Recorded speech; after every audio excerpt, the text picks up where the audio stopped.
అదే RTV app వార్తల్ని క్షణాల్లో చదివే అవకాశం ఉంటుంది. ఒక న్యూస్ పేపర్, ఒక టెలివిజన్ ఛానల్ మీ చేతుల్లో ఎప్పుడూ ఉంటాయి. పద్ధతి ప్రకారం లెక్క తప్పకుండా ప్రజల సొమ్ము ప్రజలకు చెందాగా లెక్క ప్రకారం రాసిపెట్టాలి. అభివృద్ధి సంక్షేమం రెండు కూడా సూర్యుల మాదిరిగా రెండు కళ్ళలాగా మనం ముందుకు నడవాల్సిన అవసరం. సో గత పరిస్థితి చూస్తే ఒక లెక్క చూస్తే ఈ యొక్క ఎవరు ఎన్ని గొప్ప మాటలు మాట్లాడినా ప్రసంగాలు ఎంత గొప్పగా చెప్పినా బాధ్యత రహితంగా పరిపాలన కనపడతాం. వేల కోట్ల రూపాయలు ప్రజాధనం అనేది దుర్వినియోగం జరిగినట్టుగా స్పష్టంగా కనపడతాం. ఆ లెక్కలు మొత్తం కూడా వ్యవసాయ శాఖ మంత్రి గారు అలాగే రెవెన్యూ మంత్రి గారు పెట్టారు. అన్నప్పుడు ఈ సమీక్ష ఏర్పాటు చేసేది గతంలో ఏంటంటే శాసనసభలో చెప్పిన విధంగా అలాగే ఎన్నికల సందర్భంగా చెప్పిన విధంగా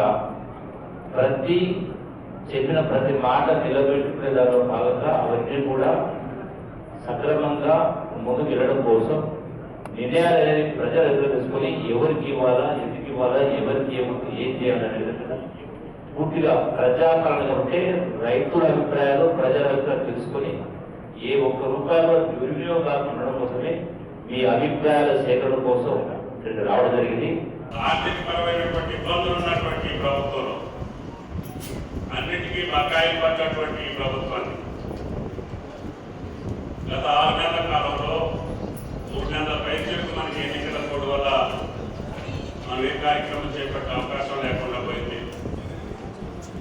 ప్రతి భరోసా కార్యక్రమానికి ముందే రైతాంగ సోదరుల యొక్క అభిప్రాయం తీసుకొని శాసనసభలో ప్రజాప్రతినిధుల యొక్క అభిప్రాయాన్ని కూడా తీసుకొని అన్ని రాజకీయ పార్టీల యొక్క రైతు సంఘాల యొక్క నిపుణుల యొక్క సలహాలు తీసుకొని భవిష్యత్తులో రైతు భరోసా ఏ రకంగా ఉంటే సామాన్య రైతుకి, చిన్నకారు రైతుకి, సన్నకారు రైతుకి, చిక్కిన రైతుకి సహాయంగా ఉంటుంది.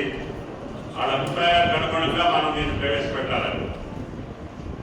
అంతకంటే ముందుగా గత ప్రభుత్వం చెల్లించలేనటువంటి రైతు బంధును కూడా ఇబ్బంది ఉన్న 7,651 కోట్ల రూపాయలు రేవంత్ రెడ్డి గారి ప్రభుత్వం రైతు ఖాతాలను జమ చేసింది. దాంతో పాటుగా రుణమాఫీ కూడా చేస్తామని చెప్పి అది కూడా దఫాల వారీగా కాకుండా సంవత్సరానికి తాగేటటువంటి Student activities and care. CRT training. Flexible curriculum. KL, deemed to be university. చేస్తే మళ్ళీ మేము అప్పు తెచ్చుకొని నిలబడడానికి అవకాశం ఉంటుందని చెప్పి మీ మనోభావాలకు తగ్గట్టుగా ఈనాడు 31,000 కోట్లు గత 5 సంవత్సరాల్లో కట్ ఆఫ్ రేట్ మధ్యలో ఉన్నటువంటి రైతాంగానికి 31,000 కోట్లు రేపు రాబోయే 4 రోజుల్లోనే చేయాలనేది ముఖ్యమంత్రి గారి కోరిక, ప్రభుత్వం యొక్క ఆకాంక్ష.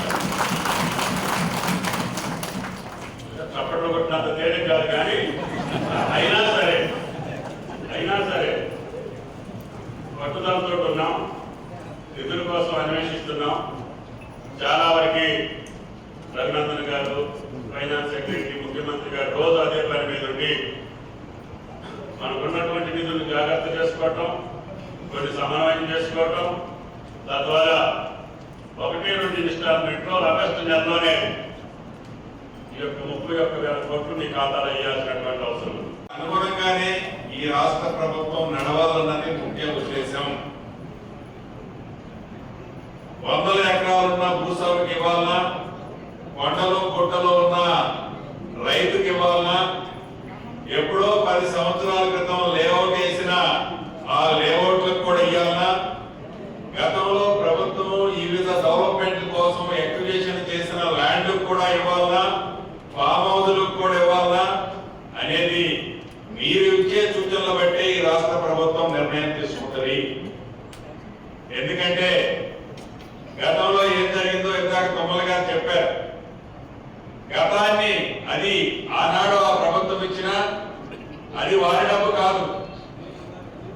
రూపాయి పోగేసి మీరు కట్టిన ట్యాక్సుల్నే ప్రభుత్వ రూపంలో మీకు చెల్లిస్తుంది, మీకు ఇచ్చిన హామీల్లో నెరవేరుస్తుంది. ఆ డబ్బుని సద్వినియోగం కాకపోతే తప్పకుండా ప్రభుత్వానికే కాదు మనం తీసుకునే నిర్ణయాల్ని ఆ భగవంతుడు కూడా క్షమించడు.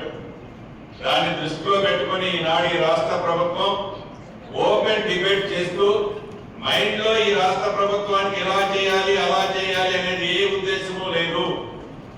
కొన్ని పేపర్లు 3 ఎకరాలకు 5 ఎకరాలకు 10 ఎకరాలకు రిస్ట్రిక్ట్ చేయాలనో, ఏదో ఇన్కమ్ ట్యాక్స్ పేయర్స్ కి ఇయ్యాలనో, రైతులకు ఒక భయభ్రాంతుల్ని ఆనాడు వారు ఎలగబెట్టిన దాన్ని తిరిగి మళ్ళీ అదే రూట్ లో తీసుకెళ్లే విధంగా రెచ్చగొట్టే కొంతమంది నాయకులు, కొన్ని ప్రతిపక్ష పార్టీలు ఏవైతే వారి ఆలోచనలకి మనం గడ్డి కొట్టాల్సిన అవసరం ఉంది.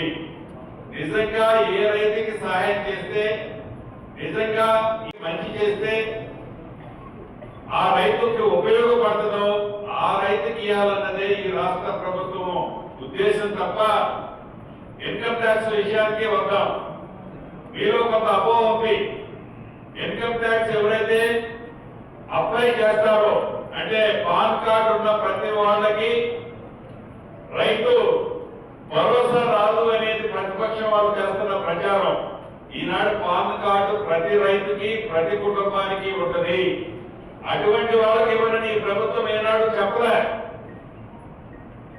కానీ పాన్ కార్డు పేరు అడ్డం పెట్టుకొని హైదరాబాద్ లోనో, ఢిల్లీలోనో, బొంబాయిలోనో కోట్లాది 100 కోట్లు సంపాదిస్తున్న బడాబాబులకు మట్టుకు ఇయ్యాలా వద్దనేది మీరే నిర్ణయించాలి. అది ఈ రాష్ట్ర ప్రభుత్వం యొక్క ఆలోచన. అంతేగాని పాన్ కార్డు ఉంటే ఈ ప్రభుత్వం రైతులకు ఇయ్యదు, లేకపోతే ఇంకొకటి ఇయ్యదు, లేకపోతే 2 ఎకరాలకే రిస్ట్రిక్ట్ చేసింది అని ఏదైతే కొంతమంది పని కట్టుకొని ప్రచారం చేస్తున్నారో ఈ రాష్ట్ర ప్రభుత్వానికి ప్రియాక్యుపైడ్ మైండ్ అంటే ముందే ఏదో మనసులో నిర్ణయించుకొని ఈ సభలో సమావేశాలు జరపటం లేదు అనేది రైతన్నలతో పాటుగా ఎవరైతే విమర్శలు చేస్తున్న ప్రతిపక్ష వాళ్ళు కూడా గమనించాలి. మరిన్ని వీడియోస్ కోసం ఛానల్ ని సబ్స్క్రైబ్ చేయండి. లేటెస్ట్ అప్డేట్స్ కోసం వాట్సాప్ ఛానల్ ని ఫాలో చేయండి. అండ్ లింక్ డిస్క్రిప్షన్ లో ఉంది.